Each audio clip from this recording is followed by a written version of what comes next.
बिस्तारामै बसेर गर्नुहोस् योग स्ट्रेच। यसरी आरामले चाहिँ हातलाई तल राख्नुहोस्, घुँडालाई हल्का फटाउनुहोस्, कक्रक्क ढाडलाई बनाउनुहोस्, एकैछिन अडिनुहोस् 10 सेकेन्ड अनि तनक्क तन्काइदिनुहोस्। यसले तपाईँको ढाडलाई र घाँटीलाई खोलिदिन्छ। ढाड दुखाइमा यसले एकदमै राम्रो मद्दत गर्दछ। अब यसरी यहाँनिर यसरी गोलो गोलो गरेर 5-5 पटक दुवैतिरबाट घुमाउनुहोस्। यसले कम्मरलाई पनि खोलिदिन्छ भने पाताहरूलाई पनि तपाईँको स्ट्रेच गर्दछ। यहाँनिरबाट अब बिस्तारै देब्रे हातलाई तनक्क तन्काउँदै माथि लाने, यसले पातामा भएको तनावलाई भगाइदिन्छ। फेरि अर्को हातलाई पनि माथि लाने, गहिरो लामो श्वास लिने छोड्ने, यसले पनि तपाईँको पाताको समस्यालाई हटाइदिन्छ, पाताको टाइटनेसलाई। अनि त्यसपछि कुइनाहरूलाई तल राख्ने अनि ढाडलाई कक्रक्क बनाउँदै मास्तिर हेर्ने अनि तल हेर्ने, यसले तपाईँको अप्पर स्पाइनमा भएको टाइटनेसलाई रिलिज गर्दछ।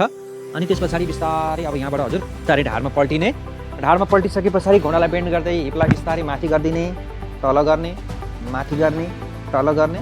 यसलाई तपाईँले 5 देखि 10 पटक गर्ने अनि यसरी हातलाई खुलाउँदै दाहिने खुट्टा देब्रे तिघ्रामाथि अनि यसरी हेर्नुहोस् त दुवैतिर श्वासलाई लिने र छोड्ने गर्दै बटार दिने। यसले तल्लो ढाडको तनावलाई हटाइदिन्छ।